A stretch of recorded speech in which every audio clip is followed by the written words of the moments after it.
Hello guys, ఈరోజైతే మేము మా ఇంట్లో వరలక్ష్మి వ్రతం చేసుకున్నాము. చూడండి ఎంత బాగా డెకరేషన్ చేశాను నేను. అన్ని పూలు పెట్టేసి, అన్ని రకాల పండ్లు పెట్టి, ఇంకా నైవేద్యాలు అన్నీ కూడా పెట్టి సమర్పించుకున్నాం అమ్మవారికి.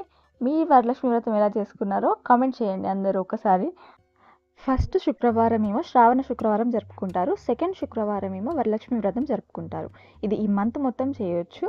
అండ్ చూడండి డెకరేషన్ ఎంత బాగా చేశానో. మీకు ఎంత తోచితే అంత చేయాలి, అంటే మీకు ఎంత చేయగలరు, అంటే ఎన్ని రకాల పళ్ళు పెట్టగలరు, ఎన్ని రకాల నైవేద్యాలు చేయగలరు, ఎలాంటి పువ్వులు తేగలరు, అలాంటివన్నీ చేయొచ్చు.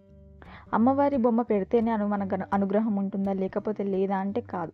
దేవుళ్ళు అనేవాళ్ళు మన స్థాయిని చూడరు, మనకు దగ్గర ఎంత ఉందో అంత దాంట్లో సరిపెట్టుకోవాలని చూస్తారు. సో దేవుడు పక్కన ఏం పెట్టాలంటే ఒక కలశం ఇలా పెట్టాలి, లేదు అంటే అమ్మవారి బొమ్మలు దొరికితే అవి కూడా పెట్టుకోవచ్చు. మా దగ్గర లేదని మేము ఇలా ఫోటో పెట్టాము నార్మల్గా. అండ్ కలశంలో గాజులు వేసి అలా పెట్టాము. ఇంకా పక్కన మీరు చీర పెట్టాలి ఖచ్చితంగా. చీర ఇంకా కనీసం 3 కన్నా 5 కన్నా 7 మంది కన్నా 10 మంది కన్నా అలాగా మీరు వాయినం అనేది ఇవ్వాలి. వాళ్ళని పిలిచి మీకు ఒక జాకెట్ ముక్క, గాజులు, వక్క, ఆకు ఇవన్నీ పెట్టేసి అయితే వాళ్ళకి ఇవ్వాలి. ఇంకా నైవేద్యాలు చేస్తారు కదా, అవి కూడా వాళ్ళకి ఇస్తే చాలా మంచిదన్నమాట. ఆడపడుచులందరికీ కూడా చాలా మంచి జరుగుతుంది.